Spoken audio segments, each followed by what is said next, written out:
E higa gana 2020, riwruok moro mok mar piny owacho nochuogi gi maino mar konyo nyithindo manyiri ahinya ka ichiwonegi kendo puonjogi loso taulo mag ria.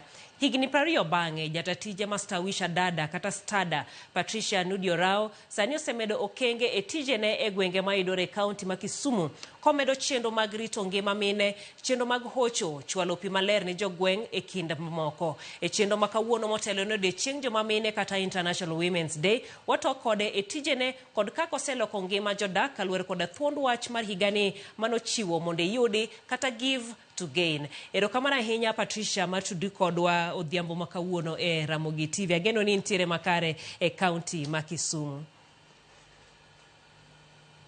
Erokamano Jael, ntiere maber. Erokamano kuom thuolo ni. Erokamano kuom invite be. Patricia, sama koro idhialo joma mine ka wang'iyo tijegi ma bende isetimo e stada kendie, ka wang'iyo kata wagota rubin chien ni chake kaka mano ero makonyo nyithindo manyiri ma bende ogamo iye, ang'o momiyo ni chako mendie? Dibed ni kaunti ma Kisumu kata gweng' kuma ni chake tijni en ni nyiri ne gamo iye chon ahinya koso ang'o mane timore? Erokamano Jael, stada no chakre nikech ne wang'iyo weche mag nyiri kaka wanyalo keto nyiri mondo dong school. Ne wayudo ka a lot of times nyiri weyo school chon, to ne wapenjre ni ang'o momiyo giweyo school chon. Initially ne waparo ni wach ne en sanitary towels ma en gik ria, but ne waduogo wayudo ka weche ne ng'eny ma moko ne miyo giyudo iye machon. So ne waneno ni nyaka wa expand mondo watim programs moko ka wadwaro ni mondo wa chop ne nyiri holistically mok wang'iyo wach achiel. So ne wachako gi chiwo pads e school, and then wayudo ka moko pod weyo school. Wachako gi scholarships, moko pod ne weyo school. To the reason momiyo ne giweyo school sana sana ne nikech ne gigamo iye machon. To immediately ma ise yudo iche gweng', especially e gwenge mwatiyo, marigi school orumo, okidog school, kendo gima timore marariyo en ni koro kata kakibedo treated e ot pogore.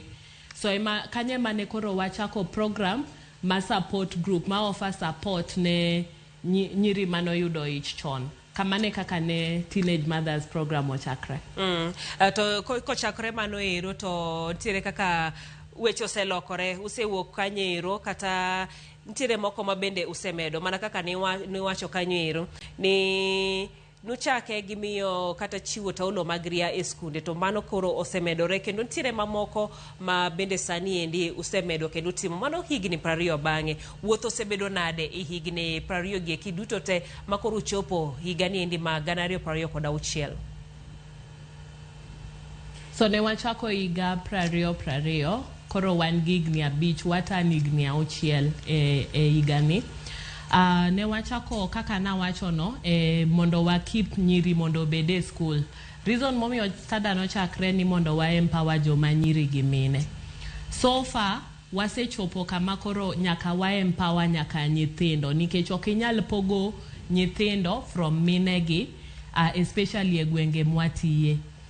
So ne wachako gi chiwo taulo mag ria, to wasebedo ka koro wa expand programs ne wa realize beni pi, wach pi en wach ma critical e community. Pi sate yomo gi joma mine gi joma nyiri. Sama giyomo pi ni, time gi mar school, time gi mar donjo mondo gitim biashara gi bedo affected. Ne wa realize bende ni ka sama gidhi yomo pigni be jomoko imako ma iye gi moko ne wuok e violence matimre around pi. So pi en gima ne wachako. Koro wa drill boreholes e community mondo wakel pi as close to women as possible, mondo mine kik dhi mabor mondo giyom pi. Waloso boreholes mokethore, and then ne wachako kaka ni chako wacho ni waloso taulo mag ria ma iluoko to jitiyogo, mago be wachiwe community mondo miwa end gimiluongo ni period poverty. Gini waseneno ni nyiri mang'eny e communities ma watiye, gwenge mwatiye, ma primarily en Kadibo, Kobura gi Kabonyo Kanyagwal, wach mag sanitary towel kata taulo magria and one of the biggest issue momiyo gi yudo iye machon nikech samoro ng'ato nyisi ni mondo mi ayud ami taulo no nyaka nind kodi giyudo tuo giyudo gik mang'eny nikech taulo no kende koro waloso taulo manyalo bet for 1 year ka giluoko to gitiyogo wasedonje e programs mag GBV gender based violence nitiere violence mang'eny matimre communities violence ni wayudo ni otimre e communities maji ok nyala afford the basics but also gitimore kama ji ok ng'i ratiro mar nyiri ka en gima en muhimu koro wadhi e communities wapuonjo communities gimomiyo nyaka gizingatia ratiro mag nyiri to e kuonde ma wayudo ka nyiri obambi be wakonyogi mondo giyud gimiluongo ni justice mondo giyud ratichgi wawuotho kodgi from point nyaka e court wadhi kodgi osuptal a police station to wamiyogi support kata mar iluongo ni psychosocial support mondo mi pachgi kik dhi mabor ahinya so far watiyo mine gi nyiri ma watiyogo sana en mine monyuol chon gi mine mowito chuogi to wang'iyo programs mani around gin and gi nyithindo wang'iyo weche mag somo so community library wachiwo sanitary towels and then recently ne wachako vocational training ma wapuonjo hair dressing en NITA accredited kendo wapuonjo courses moko mabe wadwaro ni mondo wayud accreditation no to en mine manonyuol chon watimo gi nono so nitiere programs mang'eny ma watimo mana mondo mi wa empower nyiri wase realize ni ok inyal timo program achiel tiwacho ni empower nyako nyaka itim programs mang'eny maluwore mondo mi wa empower e fully so programs almost maluworo mine watimo e gwenge mar Kobura gi Kabonyo Kanyagwal. Erokamano ahinya Patricia mano kanyero kendo koro imulo wechego eko mag tiegruok kiwacho ni gisani utiyo kod NITA to bende sani sirikal nitiere koda chenro no ero mar jiwo tije mag lwedo gi bende iwacho ni yaw thuolo mag tije e kembe madongo kata e pinje maoko tok trainings kata tok tiegruok makamagi minegi gisudo kanye be ung'iyo ni giyudo tije kata utudogi koda kembe mondo giyud tije. So erokamano Jael mano question maber ahinya beyond program ni program ni gima watimo maduong' en mondo wa make sure ni nyiri gi ng'eyo ni ngimagi ok orumo so beyond puonjogi weche mag itimo ma en loso wich gik beauty wadonje gik solar be gi gik tedo watimo ne gimiluongo ni financial literacy and entrepreneurship wapuonjogi e wach pesa kendo wapuonjogi e wach yawo ohala pesa en mondo gi save pesa en mondo ging'e kaka ginyalo tiyo gi pesa magin gono maber to e weche yawo ohala en kaka inyalo loso plan maber mar ohala to ka wasetimo mago wasechiwo grants mang'eny e women group gibiro ka group to wamiyogi grants but beyond mano wasetudo mang'eny be gi different funding sources mondo mi giyud pesa mondo mi gichak ohalagi but gima wang'eyo en ni ki-empower ng'ato gi information to kochuno ni nyaka imiye handout nyiri mang'eny mosekadhe program ne watimo exam mokwongo last year mar NITA out of 11 manotimo program no 9 noyudo first class out of jomane wapuonjogo te gisechako ohala mopogore moko be wase link mondo mi giyud tije so kwatiek ni wapuonji kende wasapoti kata bang' puonj no endo wan gi second team mabose timo penj gi third team ma koka chako to e puonj no wan gi entrepreneurship no gi financial literacy manyaka watim and then bang' mano watimo follow up koro I'm happy to report ni joman 11 manokwongo timo exam wa mokwongo manotim miga mokalo sani almost gine tich kata gisechako biashara kendo wa monitor mondo wane ni biashara no dhi maber ma ok waweyo gi at the point mar training no endo. Wapuonjo gi kaka bang training no ginyalo tiyo gi skills go mondo gilos pesa. Patricia, bende samo wacho ni ujiwo ngima mag joma mine, ntiere moko ma bende kalo mana joma mine matindo gi kende kendo donjo ne jogwenga duto mangima. Kuom ranyisi gi sani endi sama koro koth chwe, wang'eyo ni ntiere gwenge mamoko makaluo kata kaunti ma Kisumu ma bende pio ula muomo. Nitiere IDP camp ma bende oketa school ne jogo eko ma bende pio ula odaro e mieregi. Mano bende sani wacho ni udonje kaka jostada kendo utudu koda Red Cross. Mendi koro utimo chenro mage. Erokamano Jael, wan gi office e IDP camp miluongo ni Ogenya IDP camp. E Ogenya IDP camp kanyo wan gi office, waseyawo vocational training bende e Ogenya kanyo.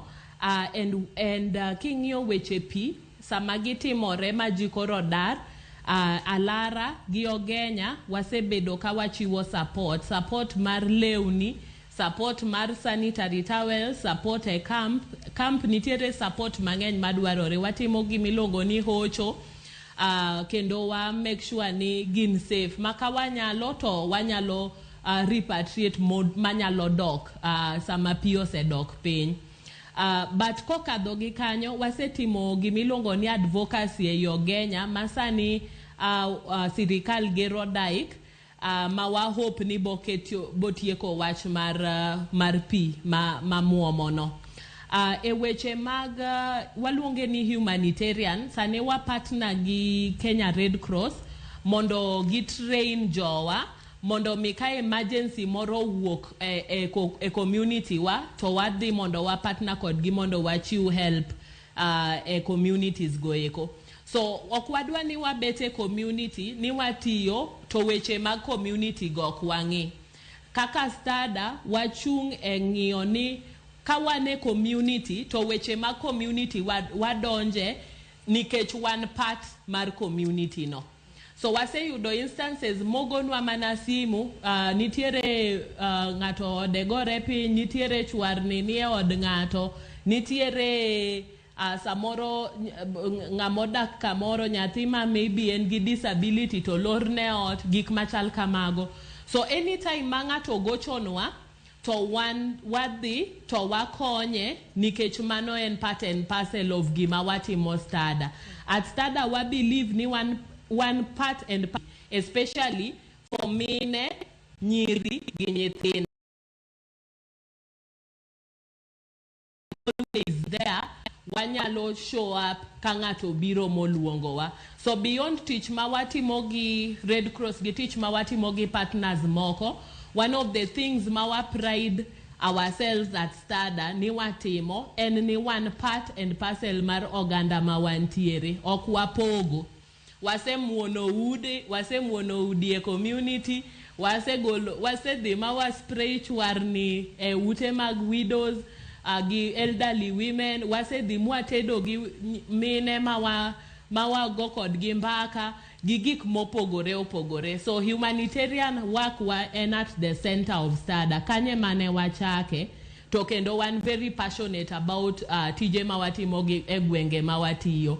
So Ogenya gi alendu kama headquarters wanitiere, nyalo wacho ni one part and parcel mar community no. Kendo ka nitiere shida kata ka nitiere wach moro to wachopo mondo mi wachung kachiel gi gwenge ma watiye. Gigi te dwaro pesa, kendo gik mutimo bed gedo, kata muono no eri nyayudo ni ng'ato kata witado no luar piny, winjo bed ni goyo ne mabati, winjo bed ni loso ne ode, kunyo pi, tengni mabendo chwalo gigi duto te dwaro pesa, kendo ken pesa matin. Ng'ato bo penjore to ere kaka iyudo kony kata jok mi konyo gi, ntiere kaka gichuli gimoro matin koso kony wuok kanye? Erokamano. E weche mag pi, wa partner gi organization makonyo. So watimo project, kwasetieko project, to wa submit negi, to gichulo wa pesa ma watiyogo e weche mag pi. E weche ma watimo modongie kimuono udi gi gik machal kamago, waonge gi funding ma wayudo mar timo. Gima watimo ni ka nitiere need to wachokore ka community. To community meaning community mar Stada, kech wang'eny.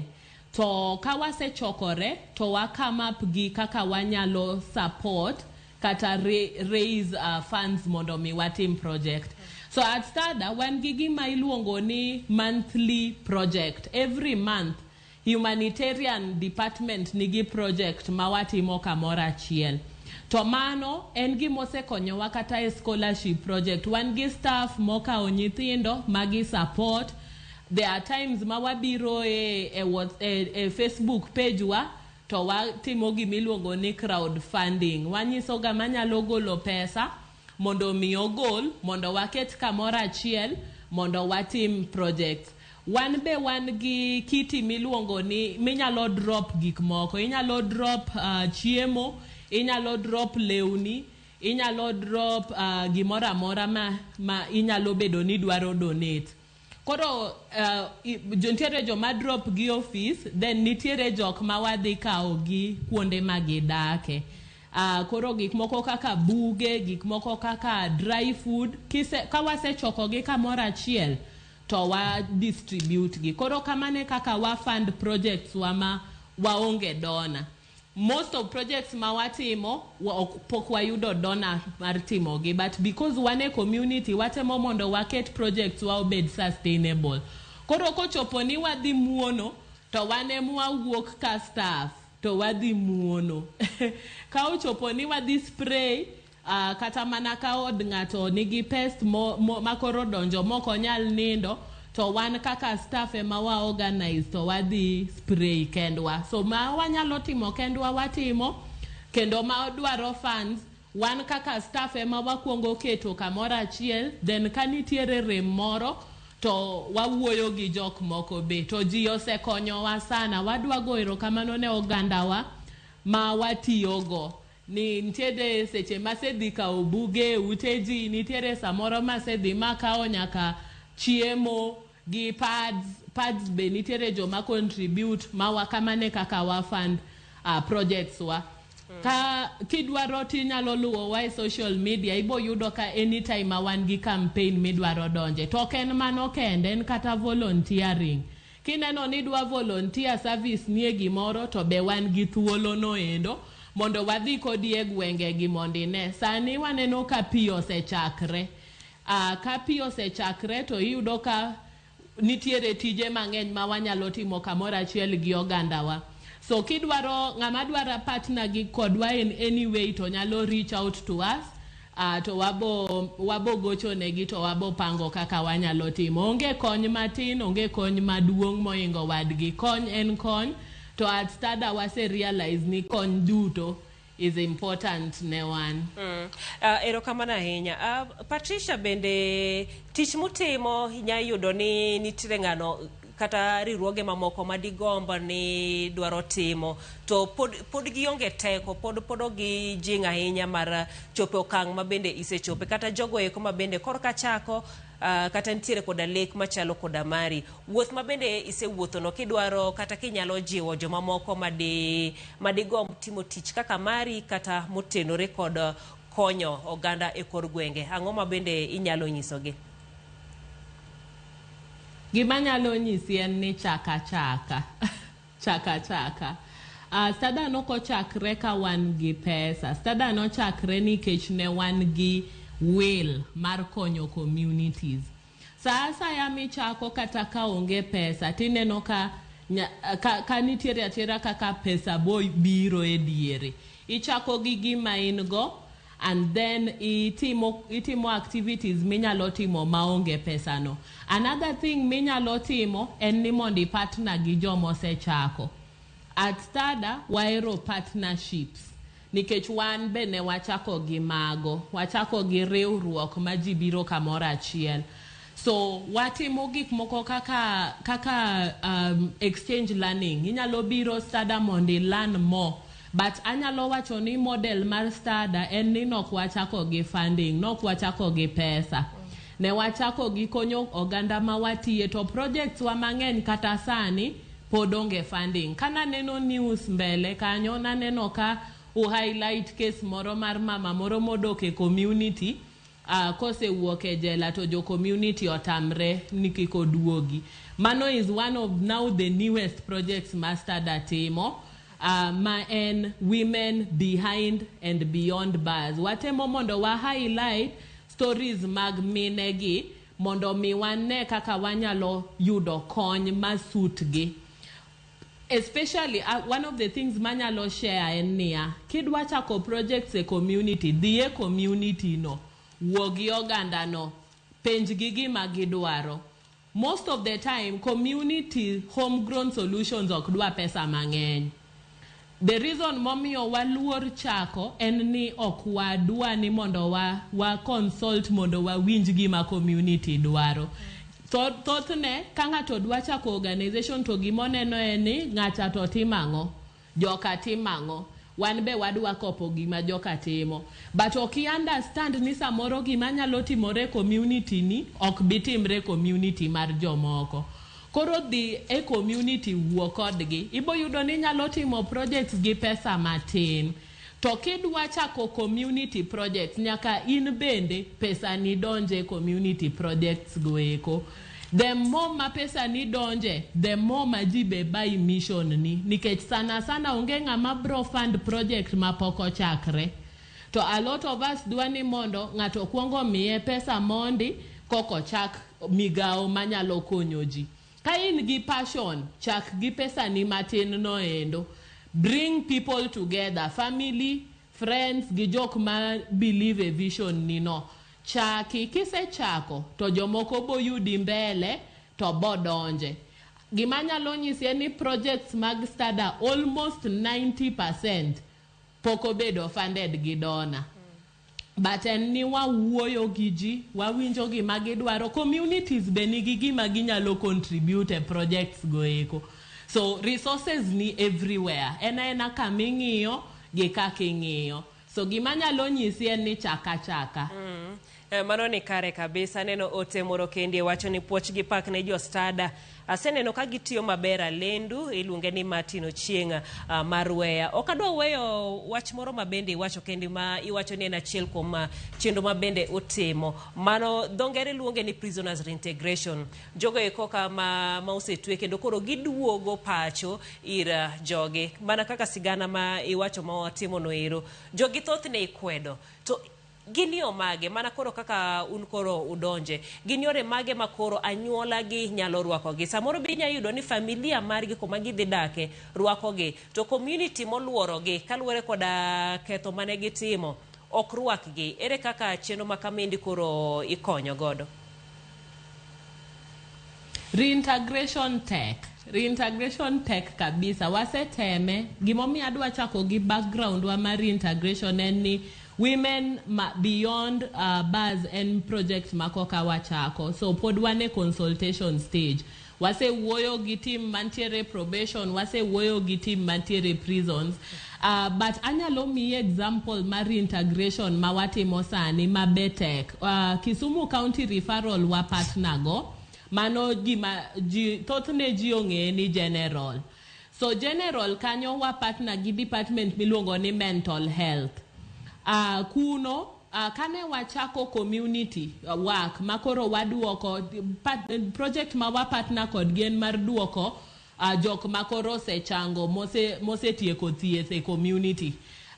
To thothne ne wayudo ka a lot of people nok yie mondo ng'ato doki. Samori ng'ano nosetimo timbe maricho but ok gi understand ni sama notimo timbe goeko nen gi shida imomiyo notimo timbe goeko. So gimose konyo wa i project no eni kata kapok wakao client mondo waduoke community en ni wakuong wadhi e community no kendwa. Kwase dhi e community no to wawuoyo gi ji ma wanyisgi ni koro client mane owuok e community koro sechango.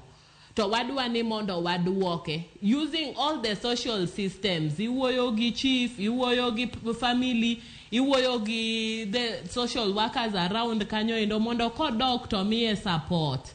Moko pod reject gi. So waforesee ni kata kwa chako project ni to ni pod bobet gi rejection go. But wadwa ni mondo wa consult widely gi stakeholders te mondo wane kaka wanyalo konyo mondo dok gi obet mayot. Ok ni gi chopa en ni wadhi kod gi wa assure community ni koro kod oduogo nitiere reforms. Currently nini project wano pod wuoyo gi stakeholders mopogore opogore. Wabo chako consultations go gi mine, most of them next week. Mose walk modok back to the community mondo wawinj experiences gi. But ang'eyo ni reintegration technique community kose decide ni mane kaka in kati change ok gine. But I've also realized ni kichako gi community dialogues and sensitization, mi wogi all the relevant people manitiere gweng, mi explain negi, to then en oyot moingo ka ng'ato chopa magigo kotimre. So anawacho ni duoko pod nitiere wuoyo, ji nyaka wuo, nikech okinyal wito ng'atu nikech ni nodhi e jela. Nyaka wangi kaka wanyalo konye mondo mi koduoge community to iyudo ka nitiere mang'eny maduoge community mabe kony community makoro community no bene bergi. So giminyalo tim be ni ng'iyo be stories manyalo inspire communities mondo accept them back. So mage gik mawatemo mondo ni kaka wanyalo timo. But as I said earlier, ni stada ok team project kapok wa consult.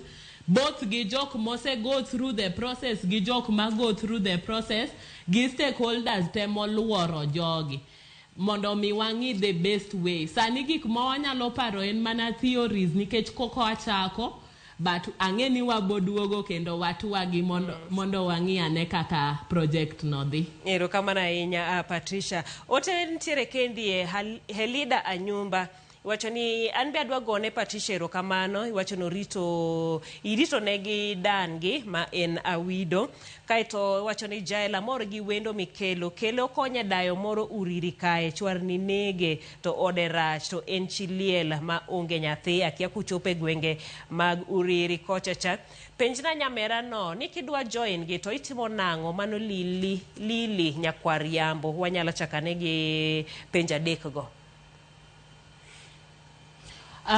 For mokwongo maruriri no, anyalo wacho ni wan waonge boundaries.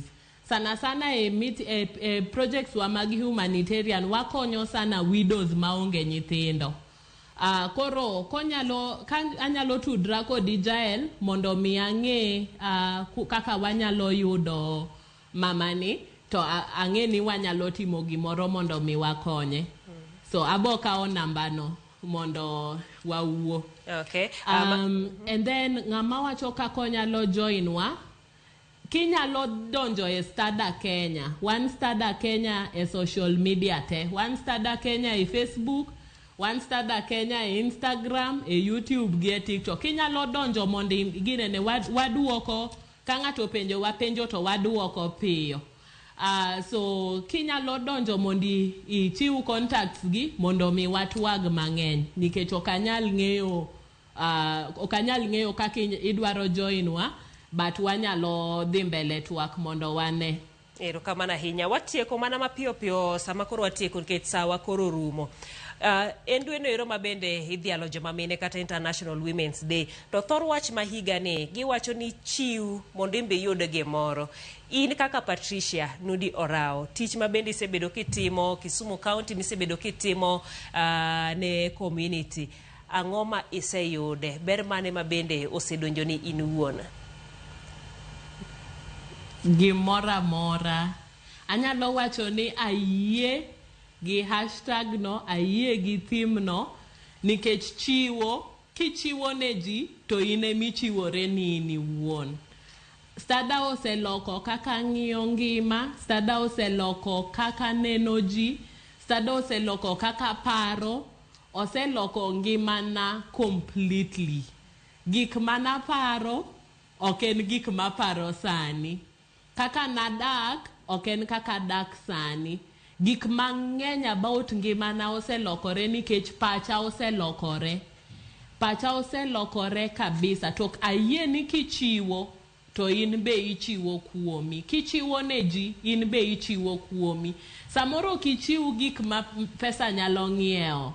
Samoro ichiwori kwe, gweth, samoro okichop kata ne dhi osuptal. Yuda ka ngimani bera. Kineno kikonyo ng'ato, to mor miwinje chunyi no medi ngima. Koro anyalo wacho ni an personally, chiwo masebedo ka chiwo, samori chiwo ma ionge gi midong' go, lakini kiwuok kanyo to nitiere mor moro ma pesa ok nyal ng'ieo. So chiwo en underrated. Akiana anyalo wacho nade gi dholuo.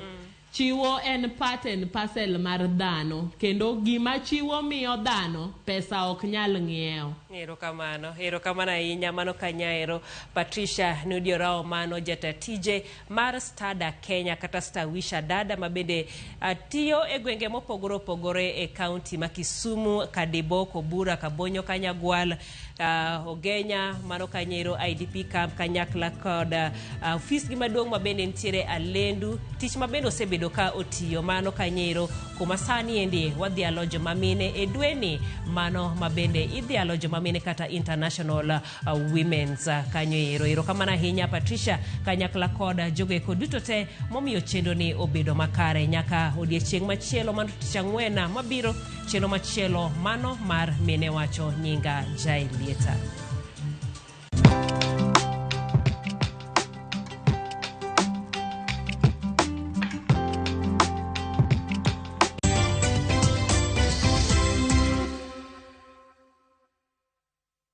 رمضان ده حياتي رمضان ده خيالاتي يا رب دعاتي تقبلها عطول لا لا لا لا لا لا لا لا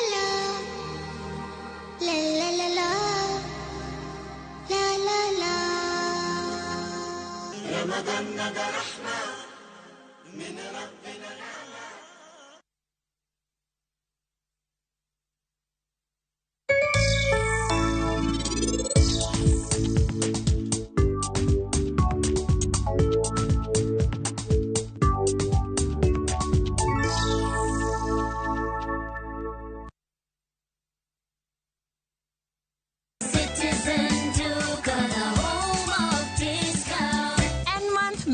Easier. Food, soap, everyday essentials, trusted products, friendly prices, real savings. Order now on Citizen Duka app, visit citizenduka.com or WhatsApp us on 0710 487 487.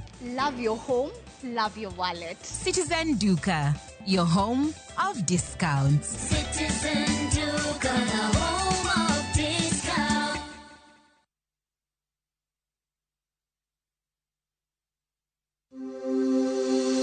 Female genital fistula kata FGF en tuo ma ikelo kod muoch ma remo kuom kinde malach ahinya to kokao okang' mapiyo mar manyo thieth. Ma nyalo kelo mol mar oko matin gi maduong' ma ok chung'. Kik ibed gi luoro. Fistula nyalo geng' kendo nyalo thiedhore. Mondo mi otiek magi duto, Royal Media Services, M-Pesa Foundation, kachiel kod Flying Doctors Society of Africa, sani kwayo mine ma odak kod tuo mar fistula mondo wuog oko ne thieth manono mar fistula mabiro timore tarik 6 dwe mar adek higa mar 2026 Jaramogi Oginga Odinga Teaching and Referral Hospital. Mondo ing'e mathoth, ywa tole namba 0722 205 084 kata 0733 kanyakla waduokuru nyadhi gi geno ne mine ma odak kod fistula.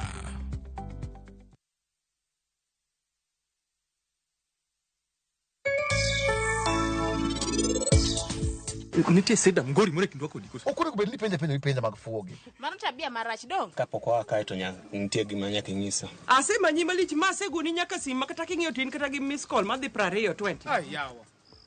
Yeah, waja piko. Mama, what would it take for you to be my wife? Igni makoro be isechopeni. Samuro ng'ato wiye jawilga. Lwiti bor bwana. Makoro nakoro kanyalo yudo backup. I pay the bill, you pay the tip. Korade. No, we complement each other.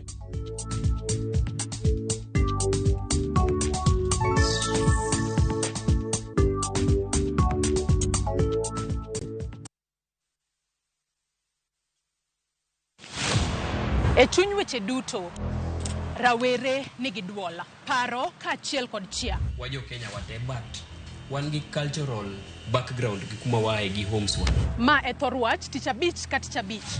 Wayawo pap ne rawere mar winjo duondgi, mar winjo pachgi, gigo magido chunygi to kod lek magin godo. So vijendo wuon gine ma oningo gichak mobilize themselves, gi support each other, one another, mondo koro giyud kaka koro gin wa negotiate mbele kacha. E weche mag somo, ngimagi, tije, to kata mago mag ringre. Gichomo kanye. Sani koro nyaka jogo lok pachgi.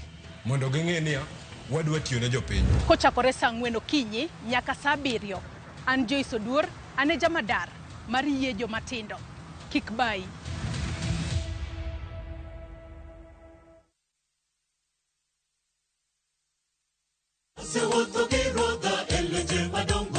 Ma en injili ngima. Injili makelo ngima. Bironu sabato ka sabato, are saa 1 okinyi nyaka saa 3 okinyi. Wadhi kelonu chenro mamit ahinya. Jok mane ok osomo lesson, wadhi bet gi lesson mar juma. To Nyasaye dwaro ni seche duto kata piny obedo matek machal nade, to challenges ma waromo godo kik golwa kuom Kristo. Wadhi bet gi children's sermon ma wadendo ni lulu mag Yesu. To noting'o ligangla mondo hikre ne kedo. Be iikori ne winjo wach Nyasaye. Ne thuon wach mwadwa wuoye en ni mwandu kik teri mabor gi Nyasaye. Wakelo jower mopogore opogore makelonwa injili makelo ngima. Okidwa koso injili ngima kitayou kod an Lorina Chieng. Happy Sabbath.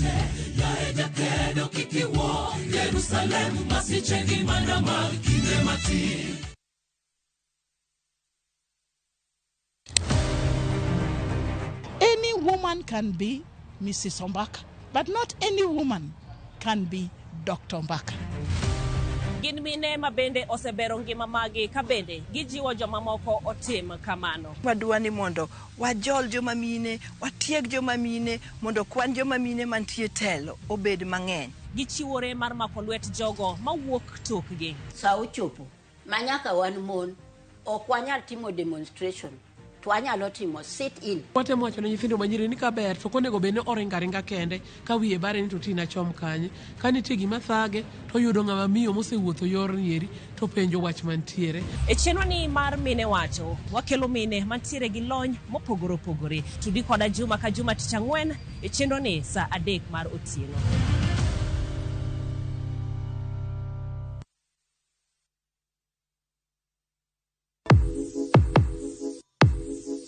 Donje piny manigi nyadhi. Kama gimora mora nyiso sigana mar kit nyadhi momedore. Kochakore kido kod tim oganda, wuodhe manyangafu materie kuonde moyiedhi e kind mamoko.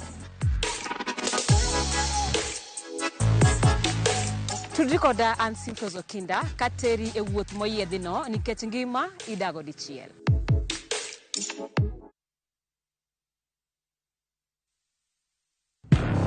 Hera, andhoga, adiera. Naye kodi. Nokang'eni ni nyalo timri marich kamae. Ich lach ok duong' dhot, obiro donjo to kao. Nyaka sani podi nikia gimora mora mantiere pacha.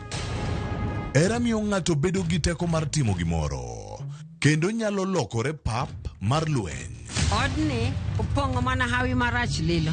Makruok gi ng'ato nigi nengo mare. Ing'eyo gimarach kodi en ni onge ng'ata piny kama da bedo gi wat kodi. Oromoniti. Remo biro yiero bedo korka ng'a. kata kapo ni wan jokor gi nyako mano konyiso ni wan waonge ratiro mekwa omiyo anabiro chung' kode. Onge gima siko kopondo nyaka chieng'. Sama dera chiegni gik moko duto wang'. Sanju gi Rajiv en ng'at achiel. Wae donga wache dier. Parineti wuok tich nyaka ngeso saa 2:15 otieno.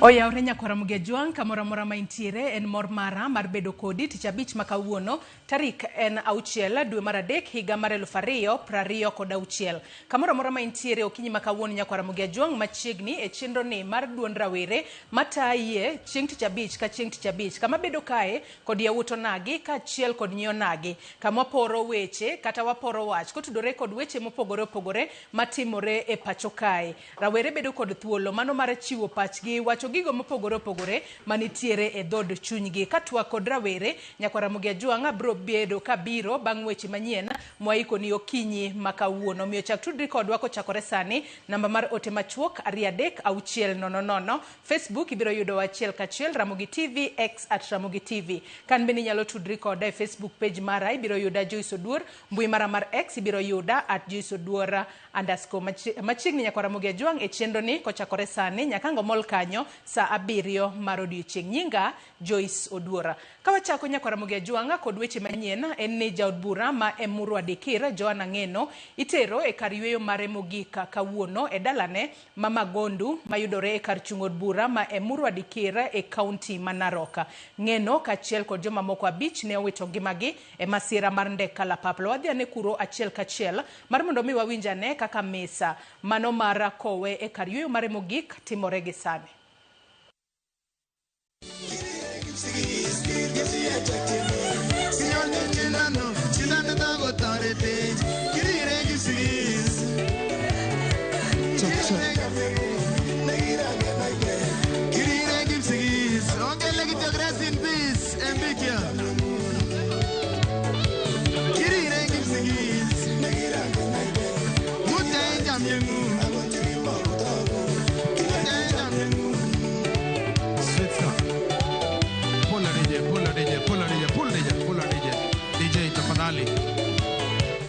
Najua mwenda zake na usiondoke sister tafadhali. Sister, naomba tafadhali, unajua mheshimiwa Ngong angependa ku dance.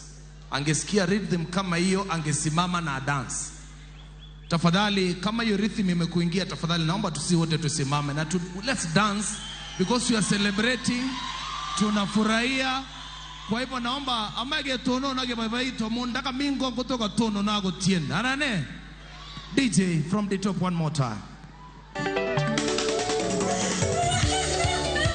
Rest in peace, our patron, Joanna Ngeno Ngong. Ongele tukul rest in peace. Agemi kamugul. Muchenga nenya, kage zisis. Gogi betiri, nango mangi chamdai. Muchewe gonyan. Muchewe gonyan, kage zisis. Gogi betiri, nango mangi chamdai. Muchewe gonyan.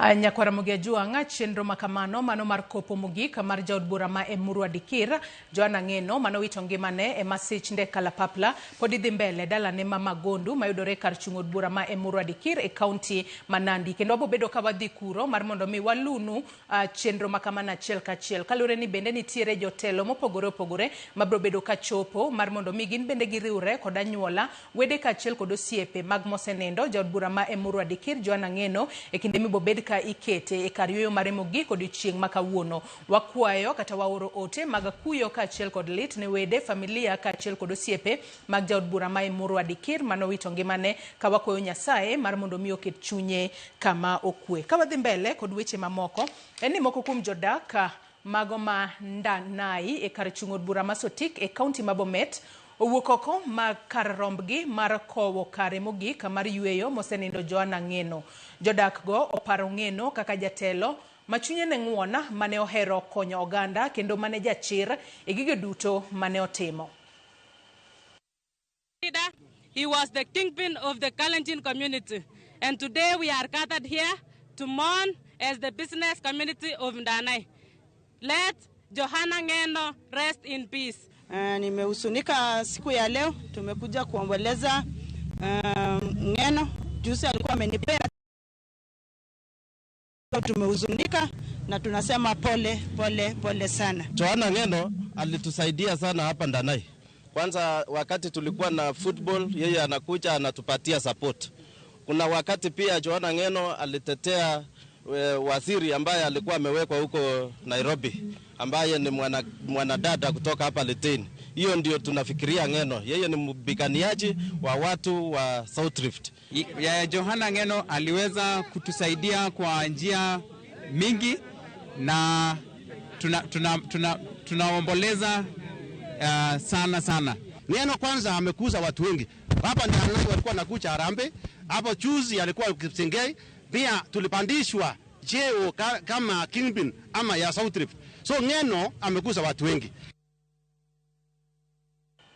Nyakwara mugia juanga iwinjo kanyo ka jodak mopogore podi medo yuago jaod bura ma Emurwa Dikir Joana Ngeno mayando wito ngimane e masich nde kalapapla mano chieng' ngeso mano mar juma mokalo. Nyasaye mar mondo mi oket chunye kamokwe. E weche mamoko en ni ji 7 oywera kod oula mapek e kaunti ma Makueni e jumbe 2 ma koth mapek osebedo ka chue e gwengego.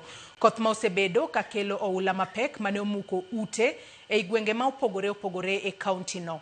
Jotelo mawuok e gwengego wacho ni oula mapek ne oywero ji 7 e kinde mane gitemo kalo aora mane opong' bang' koth chue mapek. Ute mang'eny ne okethore ma oweyo familia mang'eny kolalo mwandu mathoth e kaunti no. Jogo makedo kod midhiero maket kod ma ochiwo chik mager ne jodak makono mar were gi kalo aoche ma opong' kendo gidhi kuonde ma oula ok nyal ywerogie e kinde ma koth mapek medo chue. Nilipata usiku kama tumelala. Alikuwa ametoka kazi na alikuwa na mwenzake wanaenda nyumbani. Mwenzake akavuka kidogo, akimaliza kuvuka kwa sababu alikuwa amemwambia angoje kwanza amwangalie maji kama ni mingi. Vile aliona ameweza kuvuka akamfuata nyuma. Baadaye akasikia akimuita jina. Kidogo akaangushwa na maji, mara yake ya mwisho kumuona.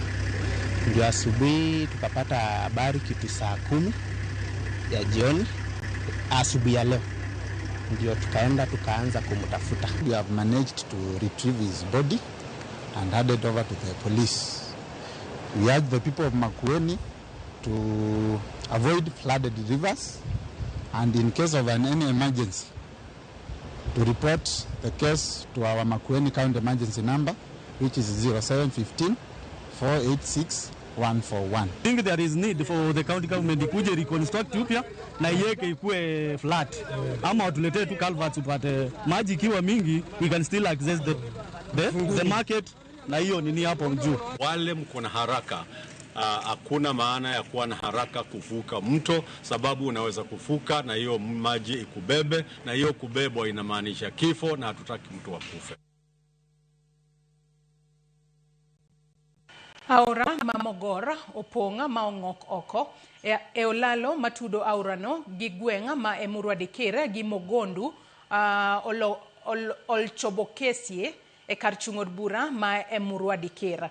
Jodak mathoth kachiela kod oganda mane ochopo e nyasi mar kopo mogik mar jaod bura magweng'no Joanna Ngeno kachiel gi joma moko 5 mane otho e masira mar ndek kalapapla omoko kaluore gi achiedh nade makamano. Jopiny kachiel gi jowuoth okwa mondo obed motang'a e kindegi.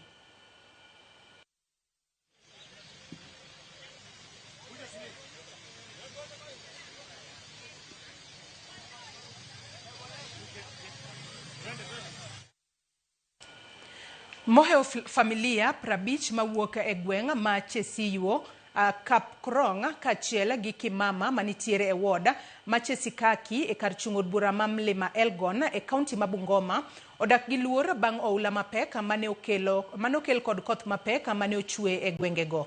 Jodak makono oyango ni e kinda thuolo mar higni 3 mosekalo gisebedo ka giyudo achiedh nade mag oula mapek. Okang' moserocho cham e puothegi ka jamni maggi bende pi osetero. Kata kamano, ruoth ma Chesikaki Maurice Wetala okwayo jodak makono mondo odar odhi kama chal mar arita margi ber mondo ogeng' thoe manyalo neno.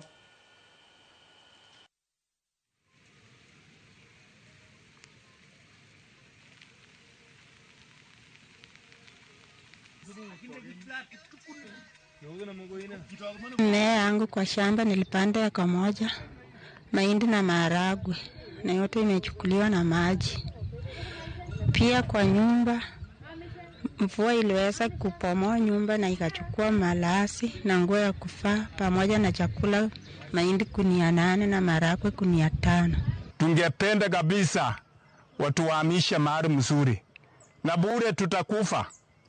Watoto 3 walikufa 2023 na bado tunakufa kama serikali watatusaidia. Tusingoje watu wetu wakufe ndio tukimbie, tukija upande huu tuanze kuchanga kwa sababu ya watu wetu. Mimi nataka kuomba Mheshimiwa Rais ya kwamba hawa watu wa Chesio wapewe mashamba ambayo inastahili waishi bila hatari yoyote. Katika vijiji ya Kapkrongo na Chesio na Kimama kumekuwa na madhara makubwa sana kwa mvua ambayo ilinyea siku ile, na vyombo vya watu hasa vya nyumba na mashamba mengi ambayo ilikuwa imepandwa yote imesombwa na maji na kuelekea katika mito. Nataka kusema kama chifu wa eneo hili kwamba nataka nitahadharishe na pia niwaombe wakaaji wangu kwamba wahamie sehemu salama ambazo zitawezesha kwamba wasipate maafa kulingana na madhara ya maji haya mengi. Gavana ma Homa Bay oseyo jalupne machon Oyugi Magwanga ma okoni tich ne otamo nyaka ne odonj e apisno bang' yiero mar 2022 kendo sebedo mana ka ogeto kom mar gavana. Magwanga ne ogwetao juma mokalo kaluore gi gino ma wacho ni osebedo ka oyudo sand e lwet gavana Wanga kendo kata mana ofis mare bende ne olora mane okonyala yudo thuolo mar tich. Wanga mane oloso e okang' mokwongo nyaka ne jalupne gwetao ne oseyo Magwanga mane okoni wiye ne owil gi tije kaka jalup gavana kendo sebedo mana ka ogao kom gavana nyaka ne gidonje ofisa. Onyiero Magwanga masani osewuok oko kalaro kom mar gavana e yiero mabiro ka okoni tich ne otame e ofis mane omiye kaka jalup gavana ka okone jopiny mondo kik chik itgi e propaganda ma okoni sani Magwanga lando ni tich otame ma ok nyal yiere kendo e tielo mar 2. To tich mane omiye oweyo ochako duogo ni chake miye machielo nikech mane miye cha to we nang'o nikech kaka nomiye tich ni te en wang'e ongoro mana kuom mara nie makaro dwaro. Koro na wach ni yawa kaw ma ni wapana marino kaw ma marino tatim nang'o mara ni jopiny noseyiera bende tiyo kendo adhi tiyo higni adi 10 ok githuon mana gi tich to nikech amor kodu alimou aonge achaya okangudi gira be malwar nitie be ng'ato nyalo bilo kendo adwa ni mondo ang'isu mine untie Gimoro be odonje pachgi ni an kaka ng'ama miyo ni koro giluonga ni nyako matin adhako nyaburi ni ok anyal bedo ni mano ok nyal bedo governor ok nyal telonwa. Koro adwa gonu milome gibro iru ka gi miriambo. Adwa ni mondo ung'e ni gibro biro gang'o giodo wach. Duond bura mar Jubilee bade ma Laikipia kale tungni mag siasa bang' jakomgi Caroline Mwenda gweyo tao wach ma okelo tungni e kaunti no kendo e kin johera mag duond burano e piny mangima. Kane olando wuok mare e apisi, Caroline Wanjiku nowacho ni nitiere kibaji e wi okang' ma duond burano dhi kawo ahinya to gisani ma duond buche ikore ne yiero mar higa manyien. Seche matin bang' lando wuok mare e apis e romo mane obagi e boma ma Rumuruti e kar chung' od bura ma Laikipia Imbo, ne owacho ni odhi riwore gi duond bura mani achiel gi sirikal motelo ne yiero ma 2027.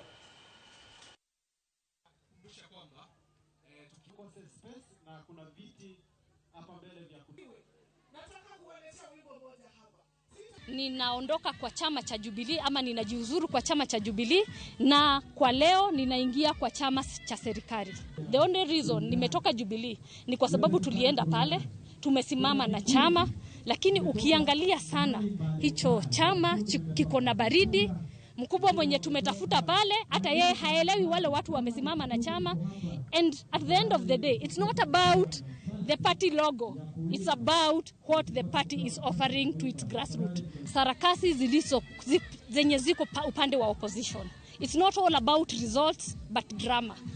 Kazi tu ni tushinde tukisema one term, lakini hatuna maendeleo yoyote kama watu wetu wa Laikipia. Yes, kuna watu wengine wa Mount Kenya wanafurahia kusema maneno ya one term, but watu wa Laikipia wameachwa hapa, hawajui kama wako one term, hawajui kama wako two term, lakini hakuna maendeleo. Ekinde madwe mar tweyo mar Ramadhan dhi mbele, moko kuom jo Samaria mang'wona osebedo ka chiwo chiemo kod pi e kinde mag godhiambo ne jodak e kaunti ma Mombasa, ahinya to maonge kod nyalo. Chenro makamano ma osebed ka itimo odiechieng' ka odiechieng' e alwora ma Lights, Marikiti, Buxton kaachiel kod Mwembe Tayari. Mich makamago igeto godo derepe, apisas mag obila, johala kaachiel kod jowuoth manitiere e geng' apaya.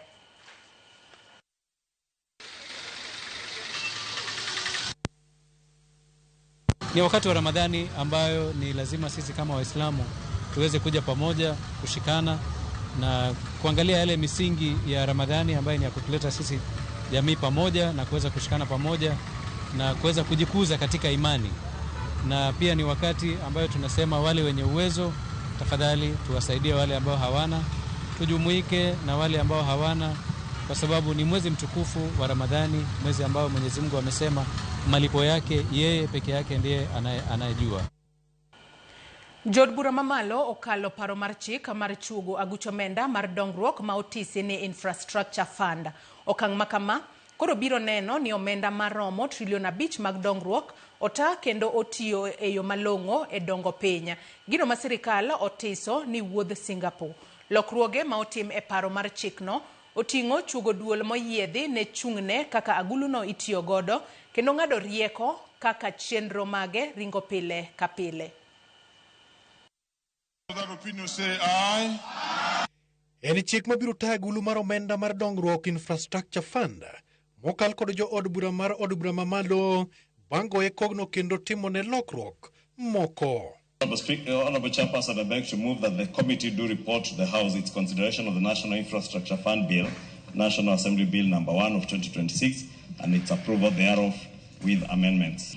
Honorable members, I now put the question, which is that the committee do report to the House its consideration of the National Infrastructure Fund Bill, National Assembly Bill number 1 of 2026, and its approval thereof with amendments. Will as many as of that opinion say aye? Aye. Will as many as of the contrary opinion say nay? The ayes have it. Achiel kuom lokruoge motim oting'o chuogo bod moyiedhi mabiro chung' ne agulu no. Bod no madhi bedo kod ting' mar ng'ado rieko kendo chiwo yo makare mag tayo agulu no. Bod mar jochiko no biro ting'o jatend migawo mar omenda ma en jakom mar bod no, gavana mar bengi maduong' mogik CBK, Attorney General kod ji mamoko auchiel ma ok gin jotije piny owacho. That this fund is like the Temasek in Singapore. Bod ma kamano ibiro yier kod jatend piny, bang'e to gibiro yier aput mabiro chung' ni aguluno mar dongruok. Chikno bende osiro mondo olosi bod machielo mabiro chung' ne tije aguluno mapile ka pile. Pogre kod kaka paro mar chikno ne chalo motelo, jatend migawo mar omende mane ni kod teko mochung' ni aguluno mar dongruok kendo gwelo bod kaka ohero gino makoro gol oko. Lokruok motimne thuok chikego chiwo teko ne jo od bura mar menyo kaka aguluno tiyo kod kaka pesa mar $5 trillion biro chiedho kaka ike ne wuoth mar Singapore. Let us give ourselves power. Don't take away power. It is time for us to take power. The journey to Singapore has been christened. It is not just real. We can see it. We can see the light at the end of the tunnel. We can see now how clear the vision is. And we have now put that roadmap towards a first world nation on course. That I will not have to spend 6-8 hours to go back to Nakuru or to Molo, because the Ronnie Mau Summit Road and other highways will be complete through this National Infrastructure Fund. Thank you, and I beg to second, Honorable Chair. Kuponi jatend piny obiro yieyo koke kendo podho chikno, to chenro mar yiero bod kod aput madhi tayo aguluno dhi chakore ayanga mar chako wuodho sirikal thiro jo Kenya mano magitiso ni Singapore. Walter Nyambaga, Ramogi TV. Sirikal kaunti ma Homa Bay osidho chenro mar chiwo kodhi ne jopur ma yutogi ni piny. Chenro ma itimo mar konyo e neno ni jopur otiyo gi kodhi makare manyalo miyo kaunti no bedo gi chiemo moromo. En chenro ma itimo e wards 40 ma Homa Bay kendo ogeto jopur 32,000. Ali Abich nigi lerno. Komo kamoko bende iko puothogi mar keto kodhi e lowo e kinde ma koth dhi nyime gi chwe gwenge mopogore pacho ka. Migawo mar pur e sirikand kaunti ma Homa Bay ochako ayanga chenro mar chiwo kodhi ne jopur nono maonge chudo. Gavana ma Homa Bay Gladys Wanga nochako ayanga chenro mar chiwo kodhi ne jopur e gweng' ma Ndeng'o Nyaburi e ward ma Homa Bay Town East ka chud bura ma Homa Bay Town. Okoni ma en tielo mar 4 mar chiwo kodhi mageto jopur ma yutogi ni piny, kama jopur mawuok e mier 32,000 e ward 40 manie kaunti ni biro yudo kodhi mag bando kod bel e chenro no. Wan Homa Bay Eastward kae wachaka ayanga chenro mar pogo kodhi de jopur. Higa ka higa ma ikwa mar 4 mar pogo kodhi ne jopur e Homa Bay County.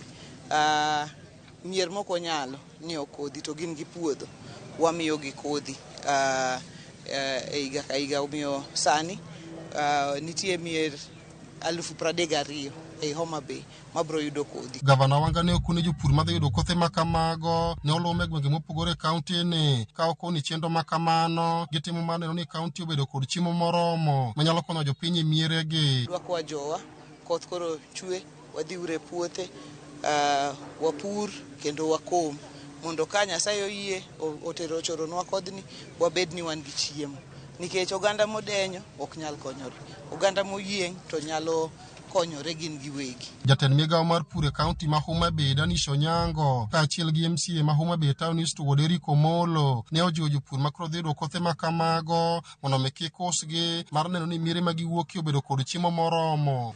Koro wan wakwayo kabisa ni ka osemi kodhi misekomo irit puodho, wabiro wuotho kwang'iyo kodhi mwachiwogi chiemo go duka. Seeds mwachiwogi, kodhi mwachiwogi are not for sale. Ka koro wasewuoyo gi jopur makagi ka dipo ni nisekomo ma puothi isekomo to nyawadu moro pok okomo, kik idhi ni dhi uso kodhi. Kendo ma en achiel kuom programs ma nyiso ni chiemo dhi bedo mang'eny mana kaka notimore higa mosekalo gi higni moko mosekalo ma program ni osebedo katimore. Wan gadier kaka migawo mar agriculture ni kachop kinde makoro wabro keyo dhi bedo mamalo kabisa. Watimo kamani duong' ne japur kendo gima lich ne japur nikech japur yudo thuolo koro mondo mi oti gi pesa ne owuon mar ng'iewo kodhi mar oduma. Sirikal koro duoko gharama no piny, koro miye kodhi mondo mi obed gi chiemo e dalane. Mano e gima duong' ma japur kawuono dhi yudo ka. Mano food security the enhanced households mag jopiny. Chenro machiwo kothe manono ne jopur mayutogo ne piny kaunti ma Homa Bay kaendi ni migawo mar pur e sirkand kaunti ma Homa Bay ochako higni 4 mokalo maneno ni kaunti ni endo bedo kod chiemo moromo manyalo pidho jodak mantie kaunti ni. Ali Abich, Ramogi TV, Homa Bay. Riwruok mar jopuonje mar Kupet omiyo okumba mar thieth mar SHA ndalo 7 mondo miyo bag twak mabiro tieko ng'ur magin-go ewi okumba no mane gidonje dweche 5 mokalo. Jotelo mag riwruogno ne otwak kod ute fwambo bang' achiel kuom jopuonje mane oyudo masira mar apaya dwe 1 mokalo kwamo e kar thieth ma Aga Khan nikech nengo mar thieth ma ok otiek chula kod okumba thieth mar SHA. Judith Omondi kod mathoth. Magi ne gin pichni ma dwe mar 9 higa ma okalo ka mahawo jopuonj 10,000 ne olimo kar jot mar jatend piny William Ruto kendo ka ne ochiwie singo mar tieko ng'ur ewi okumba mar thieth mar jopuonj. Masira mar apaya magiko dwe mar 1 onyisore ma pod nitie okumba manyien mane orwakio jopuonj SHA. Jaod japuonj achiel Alex ma en japuonj ma Ofafa Jeriko koro chako dwe mar 2 e kar thieth mag Aga Khan bang' rem chulo gowi mar thieth manyaka sani en $3.2 million ka SHA ochulo $1 million kendo we anyuola kod nengo mamoko. SHA saa hii imeisha. Achapona vizuri, hii aliekewa chuma kwa West 2 ikashikana ndiye atembe. Sasa niambie the whole of this year ni kutafuta pesa ndio akuwa na kucha appointment mpaka apone. You see that one is very valuable kwa civil servant kama yeye. Kaluwore kod jotelo mag riwruok mar jopuonj mar Kupet ka otelnegi kod jagoro maduong' Akelo Misori gichulo omenda mathoth e SHA ma ok owinjo gi sol mar chulo gop thieth kata bed ni ewi japuonj Alex gisolo $1.5 million. Ne ok wasebedo kwa biro kwa neno kata kwa dwa golo japuonj hospital nikech bil. Ne wasewiwa nosewil gi mano kendo mano osekawo higni madhi mana 15. To koro mar sani ne ginyisowa ni nitie over 9,000 hospitals mobedo accredited. To king'iyo kata Nairobi ka wadhi Gurunana kiriembowa, wadhi Nairobi West kiriembowa. They are breaking everything that we discussed. They told us we shall go in all hospitals, including Aga Khan. In fact, Aga Khan was an example. And they said there are 9,000 hospitals, including Nairobi Hospital. Now we are being chased away from Aga Khan. Kakoro gidwaro twak ma otegno kod okumba mar thieth mar SHA mondo ging'e kama okumba ni ochopie thieth mar jopuonj. Twak ma gidwaro e matin ne ndalo 7 kowuok kawuono kapok gichako ng'anyo. SHA ka ok wamiyo 7 days mondo gi-engage ka gibiro dhi forward. To wabiro golo jopuonj e class mondo wa demonstrate kamoro amora ma wantie. Nikech engagement no is important mondo wayud clarity ni to cover marwa mar statutory deduction ma Kenyans te chulo. Wan kaka union members wan ema chulo the highest contribution to this facility. Ang'o miyo wan makoro ok nyal tit kodwa. Wadwaro ni nyaka miwa kata preferential treatment nikech wan ema sustain SHA. Ma biro mana ndalo matin bang' jopiny ywak e pacho kama ngima ni lai mar thieth mar SHA ni piny gino mane SHA oyango ni loso. Judith Omondi, Ramogi TV. Apisa moro matiyo e bwo bada migawo mar okwach kich ma ichich godo ni ne onego min ode nyochwal e doho ma Makadara e nyim jang'ad bura Jen Mbatai matok meko mare e tesendo bila ma Naivasha kama ne wachore ni nodhiye en owuon tok pichni meke landore e mbui. Ringre min ode moyang nyinge kaka Florence Nyaga ma jahigni 43 nofweny tarik 1 dweni e od gima yudore Lumumba Drive e kar dak mar Roysambu buore Nairobi. Nonro manyaka sani oyango ni Florence kod apisa no nodak kamoro achiel kendo nobedo kod ywaruok tarik 27 dwe mar 2 higani. Donyo chiwo ndalo 14 mar medo dino ne achijno e tesendo bila ma Kasarani ka nonro dhi nyime.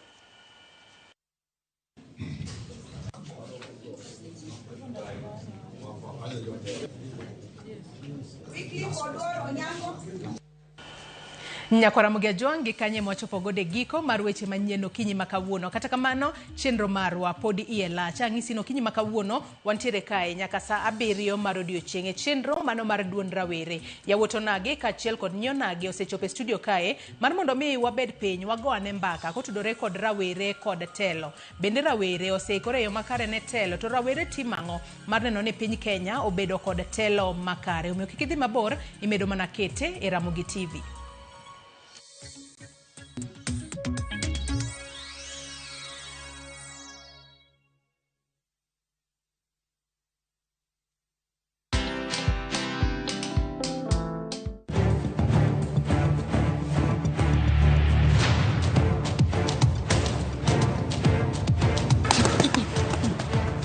yangu inakuwa hiyo stingo ya Mike Tyson. I feel free to George. Anasikia mwili imekubali. I'm going for win. Naenda kuwin bwana. Kuna kurudi nyuma. Nimechoka na nimeamua kama mbaya. Watch this story and more. Download the Citizen Digital app or visit www.citizendigital.com and find the Citizen Originals portal. Kenya's #1 app, Citizen Digital.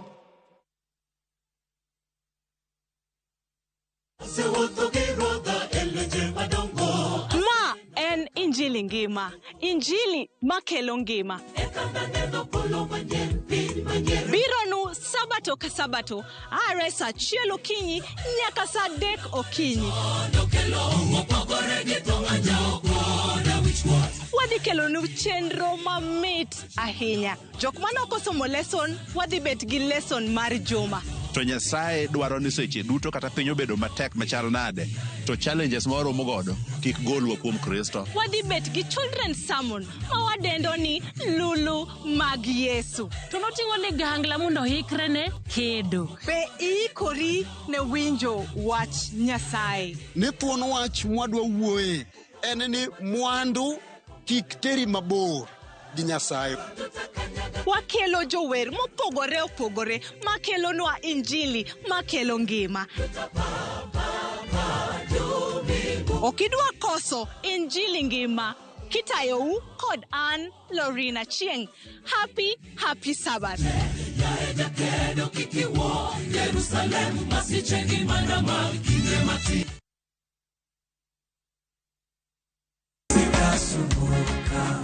Kwa kuwa Mungu ananitunza daima, anachukua mizigo yangu nyakati zote za mwendo. Sijaona nyingine siku. Kupata wimbo Sitasumbuka, iwe sikiza tuni yako, bonyeza *860 *413 #. Sikiza na Citizen ni nyumbani kwa wasanii wote.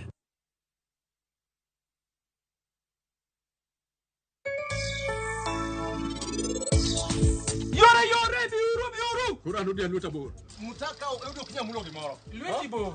Okanya mulo gimoro. Aje kuke da keda nyinga kamano. Koro amulo nyako jamo ndikane. Akwale. Ha? Ira mulo bondo ya kode.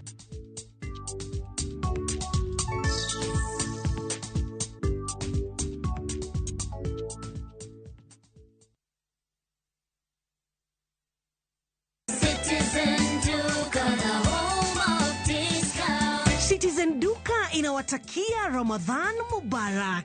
Tumia muda mchache sokoni na muda mwingi kwa mambo yenye umuhimu zaidi. Bidhaa muhimu na halisi tena za kuaminika kwa bei nafuu, zikiletwa hadi mlangoni mwako. Fanya oda sasa kupitia Citizen Duka app ama kwenye tovuti ya citizenduka.com au tuma agizo lako kwa WhatsApp kupitia nambari 0710 487 487. Citizen Duka, the home of discount.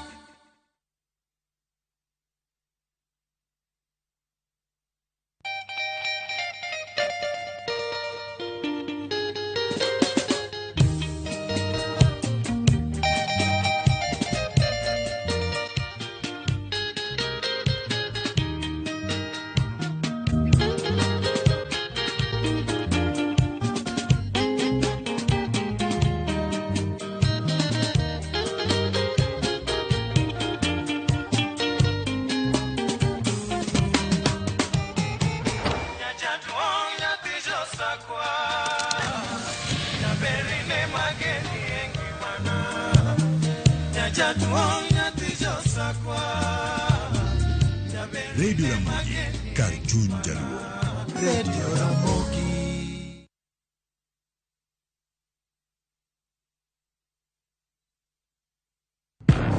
Hera, Andoga, Adira. Na ye kodi. No kangeni ni nyalo timri marish kamae. Ichlachok duong dot. Obiro donjo to kao. Nyaka sani podi nikia gimora mora mantiere pacha. Hera miyo ng'ato bedo gi teko mar timo gimoro, kendo nyalo lokore pap mar lweny. Odni opong'o mana hawi marach lilo. Makruok gi ng'ato nigi nengo mare. Ing'eyo gimarach kodi en ni onge ng'ata piny kama da bedo gi wat kodi. Oromoniti. Remo biro yiero bedo korka ng'a. Kata kapo ni wan jokor gi nyako, mano ok onyiso ni wan waonge ratiro mekwa, omiyo an abiro chung' kode. Onge gima siko kopondo nyaka chieng'. Sama dera chiegni, gik moko duto wang'. Sanju gi Rajiv en ng'at achiel. Wae donga wache dier. Parineti. Wuok tich nyaka ngeso. Saa 2:15 otieno.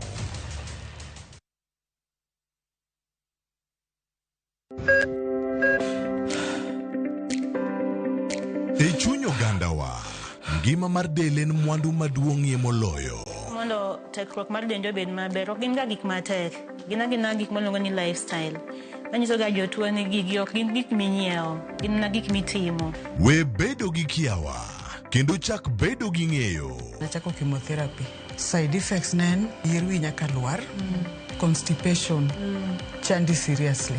Warwaki e penj laktar, ma en tudruok gi lakteche molony. Isamithir jahocho cha, nyaka ibed ni iseng'eyo ni mae shida ma an godo, to adwa kony. Chakre weche thieth kod chiemo mar mine mayach, nyaka e weche thieth mag tuoche masiko.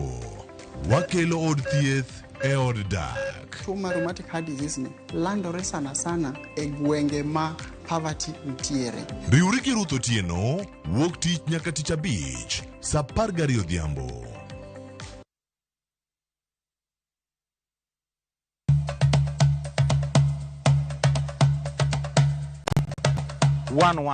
Chenro malero kitwa gi timbewa kod puonjo dholuo. Sani upuza ni uluongwa na mabuda. Koro mwan mabuda ni girieko mwan koro mathin man kuro maru ng'eng'no. Ema osokelo nu sida. Wasewuotho mar kelo ni juok ogandawa kod ber magisekelo e ngima onagi. Dayo ne puonjo nyathi manyako kosechope ode. Puonje kaka onego oriti family mare. Rikoda an James Rabala Kwase Rajabu Owarga Chieng. 111. Ngeso ka ngeso, saa 1:45 otieno.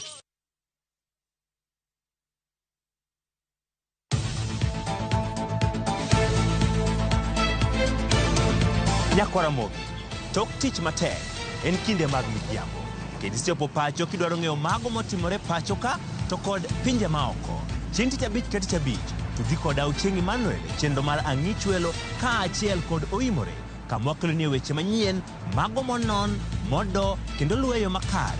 Bende watwako ji mopogore opogore e lony magi magintiere godo mondo mi wagol odok e iti. Tok mano kende, bende wantiere kod chenro mar Gin Kanye. Mabro mi sigana mag thuondi luo, jogo mantie, mago magitimo, to kod mago manegitime kinde ma okalo. Kik bai.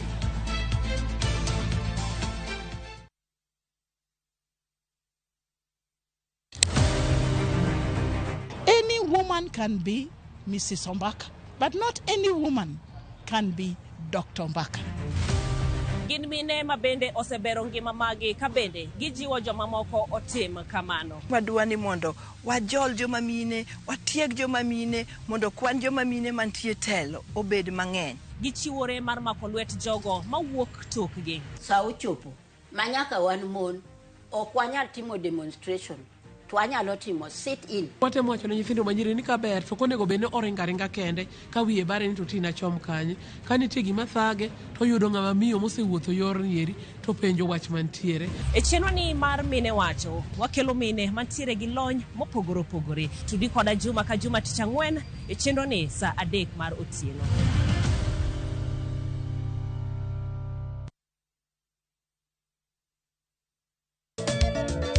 Machiegni nyakoro monga joang' e chenro mar Ngoma Owake. Wuok tich akelo ni mix mokwe. E kaito tich ariyo.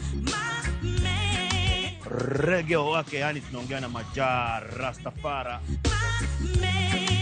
Alafu tich adek nyakoro monga joang' akelo ni mana yani ngeni mpaka kiwasani. Tich ang'wen is kama nene, yani kitambo zama za kale.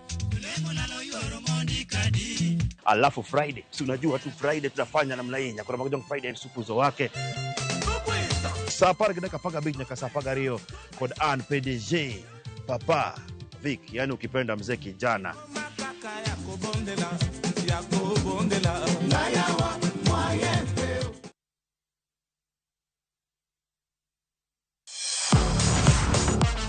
Ne thuolo mar yudo weche tuke duto nyaka mopondo. Mbaka makende mag jotugo kendo mag jomolony weche tuke. Can you believe it? Magite yudore chenro mar pau tuke. The 4.84 kilometers. Nonro matut kod gigo matimre manyien mag tuke duto mawuok e piny mangima. Tudri kodwa ngeso ka ngeso Ramogi TV. Kochakore saa 8 odiechieng' ka wami gik motimore pau tuke.